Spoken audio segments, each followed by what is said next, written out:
Welcome to this edition of Futurartist Records Presents. Colorado has a really impressive art scene, as you may have noticed from some of the guests we've had on previous shows. Today I get to sit down with someone who deals with the larger venues in Colorado, especially in the Denver metro area.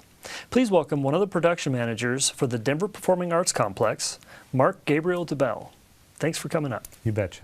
We talked a little bit before about how all of this breaks down, and there's a lot of different acronyms and different layers to this. Why don't you tell us first what your job entails, and then how does the Denver Performing Arts Complex break down into its different entities? Okay. Well, first, what I do for a living basically right now is as a production manager, my role is to advance the shows. So when a client's coming in, whether they're bringing a show or they're creating the show here, my job is to gather as much information as I can for everybody in the facility, whether it's engineers, custodial, front of house, security, certainly on the production end of it. And then get all that information together and distribute it out so that when the client arrives in the building, the venue has what they need and we're ready to do what they need to do. And then the more honed down parts of that are in the production part, making sure that the scheduling of the crew works and that we have the gear, or if they're bringing the gear, how that's all compatible, and just making sure that all of the actual production stuff comes online. So there's a lot involved with that. There are a lot of details, yeah. And there's a lot of different groups involved with this too. You've got the DPAC, you've got the DPCA, you've got all these different acronyms. Who is kind of the larger umbrella, and who are the smaller groups underneath? Right. And how do those work? And they're not small groups. Even the smaller groups are really not small groups. Right. On whole, the Denver Performing Arts Complex is the giant umbrella for all of these other entities. So, the mayor has an appointee for Arts and Venues Denver, Kent Rice, and he oversees the complex as well as other city venues that are production-oriented, like Red Rocks, Coliseum, and then that breaks down to the city books the big venues, Buell Theater, Ellie Calkins Opera House, and Betcher Concert Hall, and they work with resident companies there, one being the Symphony, for how Betcher works and where the city can book other things in and around them. They work with the Denver Center Attractions, which books the majorly road shows, the big Broadway shows, also puts the smaller things in the Garner Galleria Theater. Okay. And then there's the Denver Center Theater Company, which is the resident regional theater company that's in the complex, the part of the complex that has the Stage Theater, the Space Theater, the Ricketson, and the Jones, as well as the Sewell Ballroom. Okay. So there's infinite spaces in there and a lot of different entities that work with us. In the Ellie Calkins, the resident companies are the Colorado Ballet and Opera Colorado, and so their schedules kind of dictate the flow of those buildings during their time frame. So there's a lot of stuff going on all the time down there. And we also use the outside portions for big events too, in the sculpture park and stuff like that. Oh, okay. Does that fall under a different category since it's not tied in directly with the theater, or does one theater kind of oversee that as an extension? The city actually handles that more. Okay. And they have a event manager in place that handles the stuff out in the gallerias and in the sculpture park, and we concentrate more on the theaters themselves. Gotcha. And it's interesting, looking at the complex and these different theaters, there's a lot of really interesting facts about that complex. I wrote a couple of them down. You have one of 3 true opera houses in the U.S. and one of 9 in the world that's really considered a true opera house. True opera house. Betcher is one of the first symphony halls to be built in the round, where anyone in the audience is only 65, 70 feet away from... You're close.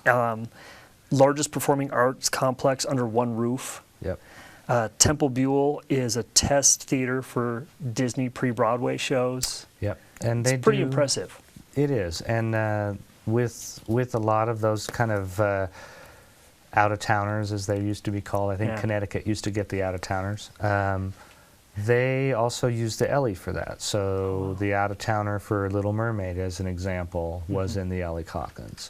They also like to launch tours here, which what they'll do is they'll bring in the parts and get it kind of together, work out the kinks, get their technical stuff all lined out, and then that launches the tour.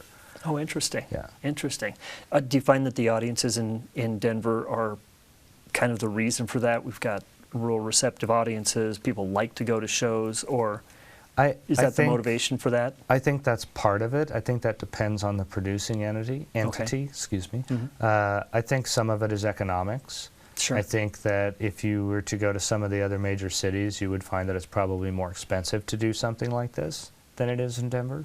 Do you think any of it has to do with the types of spaces we have, and they're Definitely. kind of... Definitely. And here's a good example. And I thought this was brilliant because the theaters in New York are very small, comparatively speaking to our wing space and everything. So when they did Little Mermaid, once you were off stage, out of sight lines, the floor was either black or it was gray, and it was in this funky jigsaw weird shape. So as they would manipulate the traffic patterns of all the bodies and the big pieces of scenery spinning and getting ready to go on and all that stuff, they could go, oh, I'm in gray, I'm standing in a wall in New York, I can't do it like this. Gotcha. So they actually worked out a lot of the physical stuff in the traffic flow in the wings, which ultimately, once you translate to that other theater, that just makes that a better transition. Yeah, for I sure. thought that was brilliant. Yeah, the great test area, and they've got the flexibility to do it, which is cool. How does Denver compare to New York, Chicago? You had mentioned that a lot of theaters in New York are small. Is that generally the case, or is Denver kind of the exception to that? I think that there are big theaters around the country, especially a lot of cities that accept the tours, that bring the tours through. More and more and more, you see more bigger facilities that can handle that kind of a show. So is that kind of a newer development?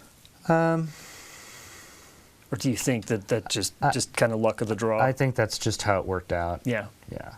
Because Denver's got a lot of history when it comes to theater. We spoke earlier about Central City and how that has impacted things and stuff. So do you find that we're on the cutting edge of those things because of that, or?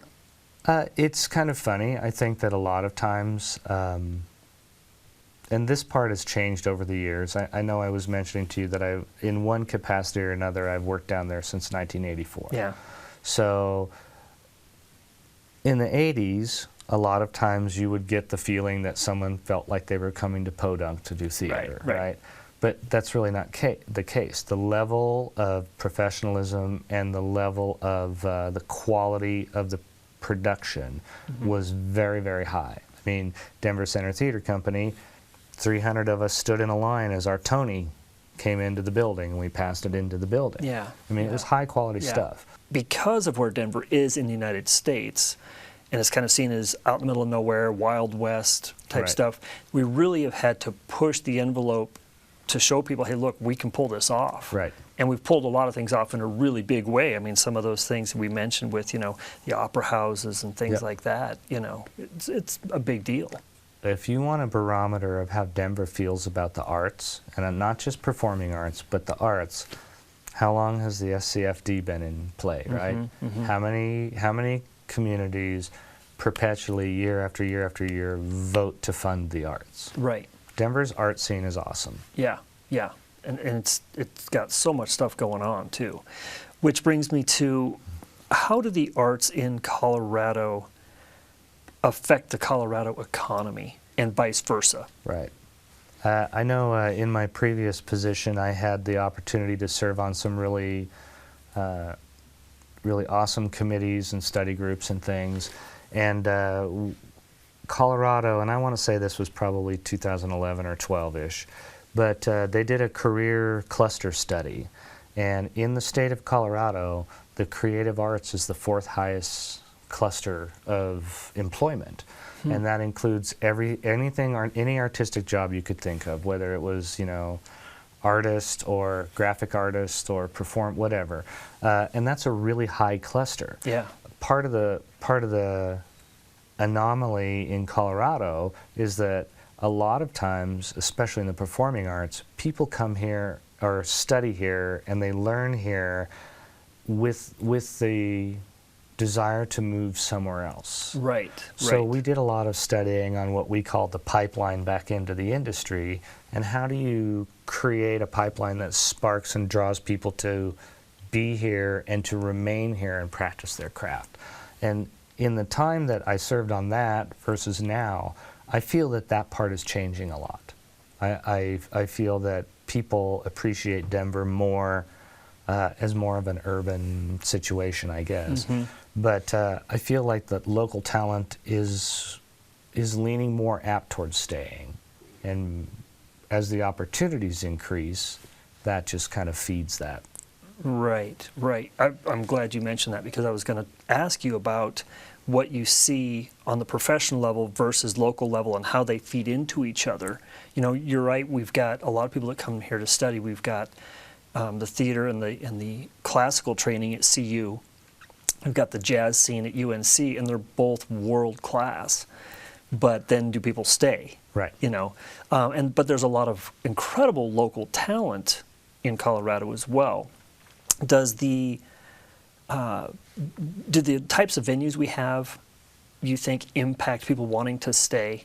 And do these venues pull from local talent pools, or are we pulling from national talent pools? Right. I think it's a mix, and I think that when I'm a Denver native, so I've been there my whole life. Yeah. I think that when you move away from the big complexes into the smaller venues and everything, Denver has an incredible thriving scene. The music scene in Denver is awesome. The art scene is awesome. There's galleries. There's more and more and more. I see that level blossoming, and I think that's awesome. And the other thing that I see is within the idea of the bigger complexes is tapping into that to draw in and to give more spaces available, more opportunities.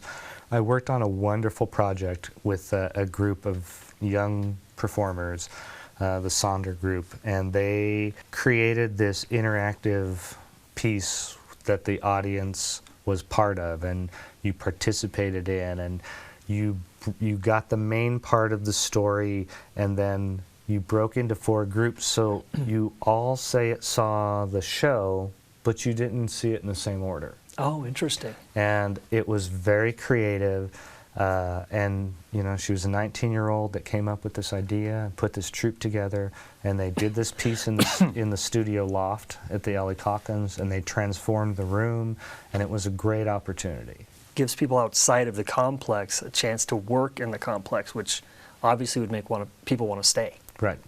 Do you find that the bigger venues are more open now than they used to be to things?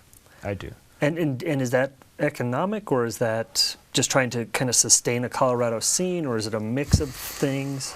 That's a tough question, because I think a lot of that comes from leadership, how a level way up there views the importance of arts in it. And I think that over the years, since the early 80s, I've seen a shift in a more inclusive thought process, a more, art begets art kind of a thing. Yeah.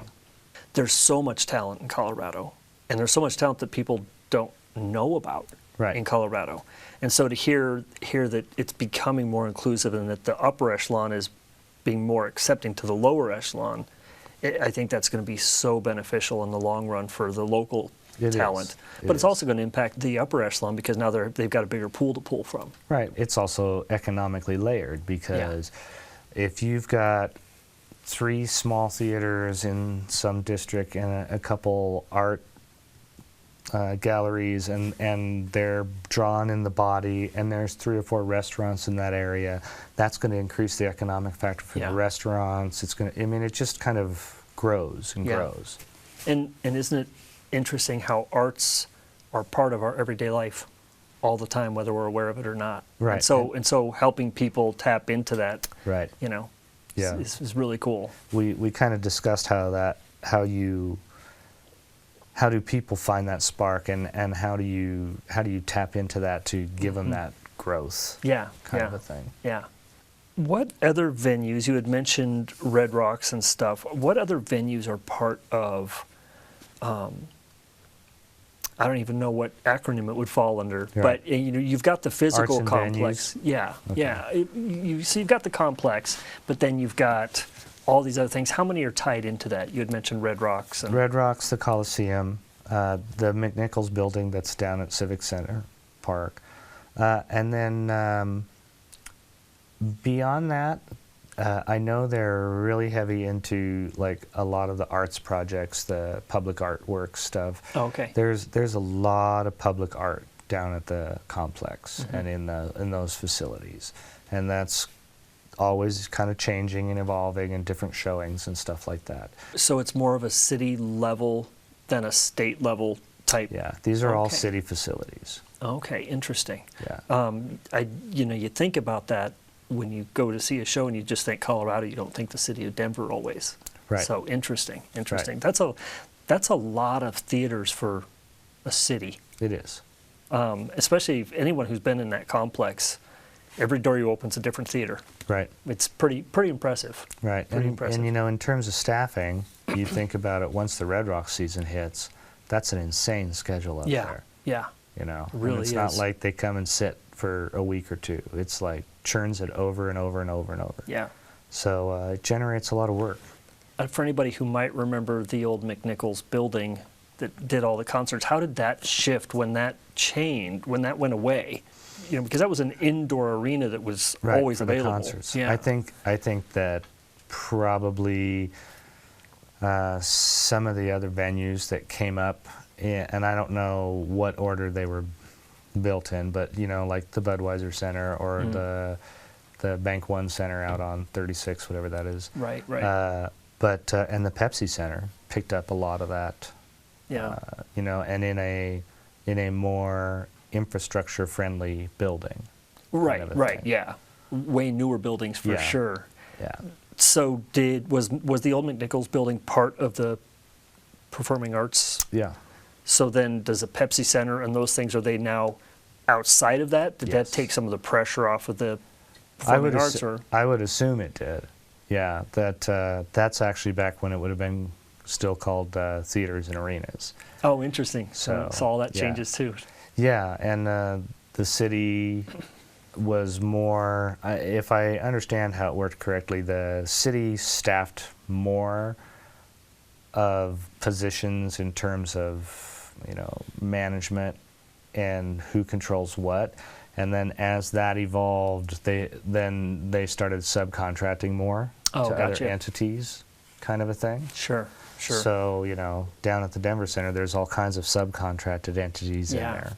How many of these theaters or these entities within the complex, how many of them are tapped into local talent pools consistently?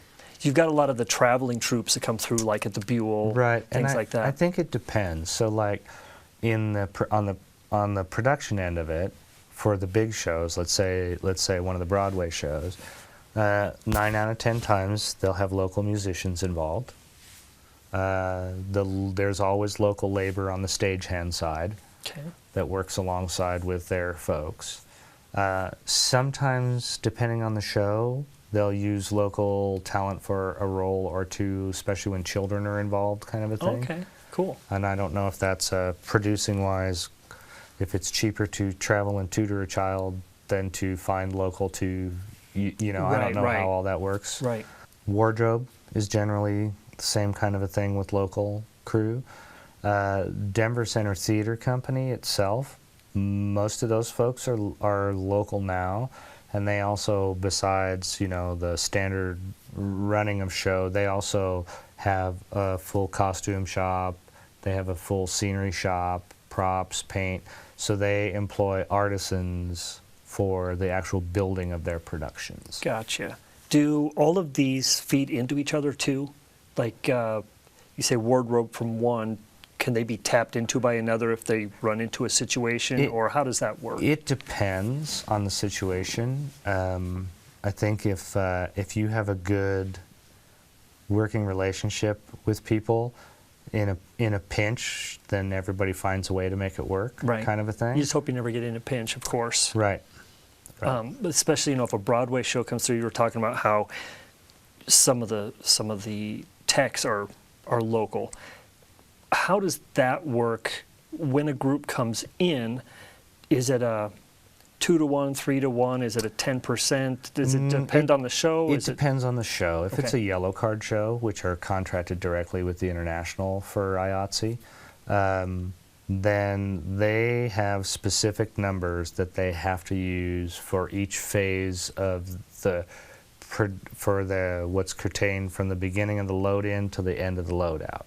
So you will get a list. On this day, I need this many carpenters, I need this many electricians, I need this, I need that, I need this. Oh, okay. And then you take all that and translate that into a call that goes to the local hall, and then they dispatch those people and give you the names back, and that's who you get that day to play with. Oh, okay. Interesting. And that's true except for the house crews. There are permanent employees of SMG, 4 stagehands in each house. Gotcha. Okay. Okay. Now you just used another acronym that is really long. I did. Do you want the whole title? I'm going to make you do that because you brought it up. Now I might screw it up now. The International Alliance of Theatrical Stage Employees and Motion Picture Operators of the United States, Canada, and Puerto Rico. I believe that is the official And we'll title. see if anyone and then remembers. And then it's AFL-CIO. Gotcha. Right. On the end. Right. So what do they oversee, and what is their purpose when it comes to the arts? They deal with production, so props, lights, scenery, sound. The International allows different locals to negotiate their own contracts for the most part. There are international contracts as well. So you, in a market, they can kind of set the parameters with a negotiation for a collective bargaining agreement between the company and the union. Gotcha. For us, that entails staffing 4 people in each venue Right. when we do things. So There's so many different types of unions, and they do different things. When it comes to the arts complex, are all of your theaters part of that union? I do not believe the Sewell Ballroom or the Garner Galleria Theater is. IATSE has always, for a very long time, has been over at the Denver Center Theater Company, and I believe that I don't know if their shop's unionized yet or not. I can't recall. I think there was talk about that. But the big buildings are, Okay. and I know Wardrobe, I believe, unionized a few years back at the Denver Center as well. Gotcha. Unions have a lot of purposes, but when it comes to the arts and when you're trying to bring in big shows and things, and especially East Coast is real strong union. Does it allow you to get bigger shows in and work with bigger companies, or does it really make any difference? I would actually defer a true answer to that to those that book the shows and produce them. Sure. But in my thought process, I would say that there is a certain expectation when there is a union involved. And you hear all the stories and all the bad stuff, but Sure. the reality is that there's a certain expectation, and that expectation is to have a higher quality. And so I think that does lend itself. I do know that there are some shows that if it is not a union house will not play it. Interesting. So, I can think that it doesn't hurt. Yeah. Does it go the other way where some groups will go, yeah, we're not going to. It does. Yeah. It does. And to be honest with you, a lot of times it's the smaller mom and pop kind of things where that's a harder thing to grasp and to deal Sure. with. So that's part of the game I play as a production manager, is how you balance the real needs, be fair to the labor, and keep the cost at a fair level. Right. And that you do that with scheduling. You do that with, you know, trying to predict where you're going to hit the pitfall and where that's going to change things. So And that brings me back to the local talent, because I think that's something that local talent has always, and probably always will, deal with, is the pay to play, or Right. the what's our expense versus what we're going to get paid. Right. Man, we've got a big enough audience for this play or this concert, but we can't afford your venue. right. And what do you see kind of as a bridge for that gap that exists? Is that something that the Performing Arts Center or the complex has looked into because they have so many venues, or? Yeah, I think so. I mean, for me personally, any space is a potential performance space. Sure. You know, and I directed a piece in college that I wanted to do that no one would give me a space, so I did it in a makeup room. Right. And it turned out to be perfect, you know, that kind of a thing. So I think that with the smaller groups, finding the spaces, I have a lot of friends that are very big and have maintained a living in the community theater world and in the, you know, in that next level spot. And they are very creative in their spaces and Yeah. what they do. So I think this goes back to that art begets art, and the more that occurs and the more people want to see and go, the more spaces are created, the more affordable things. I mean, if you look at the Next Stage 2020 projected ideas that came out for where they want to go with the performing arts complex in the future, you know, there's talk about a new symphony hall. There's talk about within that symphony hall a downtown hub of maybe a school of the arts. Oh, cool. You know, and Yeah. an integration at the education level as well. Right. You know, Denver Center Theater Company does their shops and their offices are in the old tramway building, the Newman Center they call it now. Okay. On Arapahoe and Spear, and they do an academy every year where all these kids come in and do these learning in production kind of stuff. Yeah. So, you know, I think there's always that effort, Yeah. you know. Has that tied into the school system at all? Those academies and things where I think so. I mean, that's also an interesting entity. I served for quite a while on a creative careers group that would get together, and it was made up of professionals in the arts, educators, vendors, and there was always that discussion, the idea that arts are incredibly important in life every day and they need to stay in education. And when Right. those education programs fall asunder, how do you correct that? How do you Right. move that in the right direction, you know? Right. So it's Yeah, that's exactly where I was going with that. I think that because the arts in the school systems always seem to be taking a little bit of a hit, sometimes a big hit, sometimes not so big a hit, but Right. always taking a little bit of a hit, having investments like that from the people who are making it happen, Right. you know, can be a great gap. Which leads me to this next question, and you already answered part of it. Is, in your opinion, what can not just the art scene that's actually doing it already, like the complex, but what can we do as individuals? What do you think we can do in Colorado to grow our art scene, make people more aware of the local stuff that's here, support the stuff that's already in place, and make sure that it stays around? right. You know, that's interesting thought, because a lot of that has to do with the timing of when you have those opportunities, right? So next week, as an example, and this kind of ties back to what efforts are being made, the city has been working in conjunction, and we're doing a career day, which will be tours and some presentations from facilities, front of house, booking, marketing, production. And we're going to have a couple different groups come through and give little presentations and do question and answer kind of stuff. Because when you go sit and you watch a show, if you're doing your job, no one even knows you're there. Yes. Right? And, right. I don't care what, unless you're the person out there on stage doing your thing, right. no one should even know you're at work. Yeah. And that's kind of how it works. So a lot of how things work and the cogs and what really has to go into a production gets lost. Yeah. You don't, the average person doesn't see that. So for me, when I'm talking to people, I'll point things out.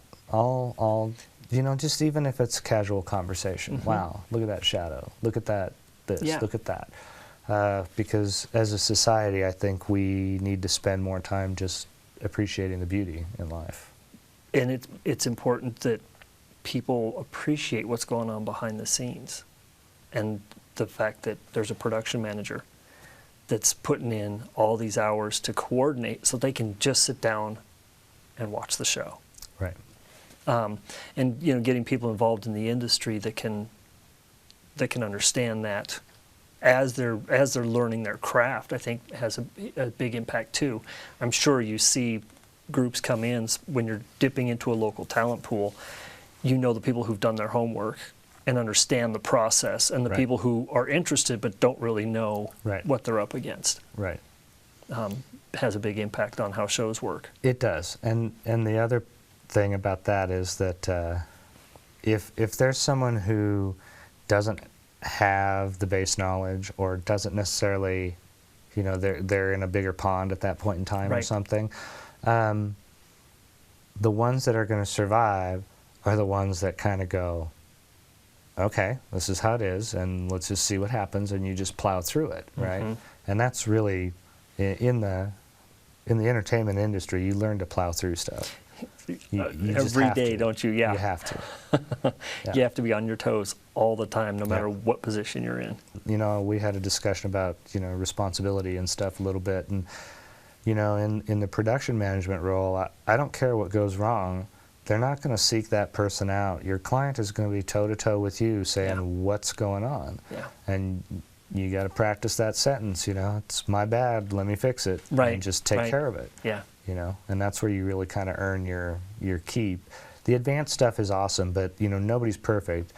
And it is really easy to make mistakes. I make the joke that the month of mayhem because of graduations. But when you're prepping 9 or 10 events that all occur within about 12 days, it's really hard to keep all of your details in particular for which one is what. Yeah. So you make mistakes. Yeah. Then you fix them. Right, right. And then you go on to the next one. Yeah, yeah. Where can people get information on each of these theaters and what's going on, get schedules, get all that stuff? There's a couple websites. DPCA has one, and they'll list everything they produce. Colorado Convention Center has a website that'll do upcoming events, and Denver Center for the Performing Arts. Yeah, I'm trying to think how the website reads. Gotcha. They also have one, and a lot of those schedules, they kind of intermix. Okay. And then if you're looking for a particular show, it'll send you to that show, to that website for more detail. Oh, okay. Cool. Yeah. Mark, thanks for coming up today and taking some time out of your schedule, because I know you're always on the run working on shows. I would love to have you back. Sure. Go into some more detail on some of this production stuff, what you've seen, how you've seen it grow in Colorado. I've seen it grow, and I'm not involved with it directly like you are, so I'm sure you've seen some amazing things happen. Yeah. But thanks again for coming up. Really appreciate it. You betcha. Yeah. Folks, stick around. We're going to have some information put up here so you can go see these shows in these amazing theaters. And make sure you like, you share, and you subscribe to this program. We want to continue to support arts in Colorado. I'm Michael Hartsock. Thanks for watching Futurartist Records Presents.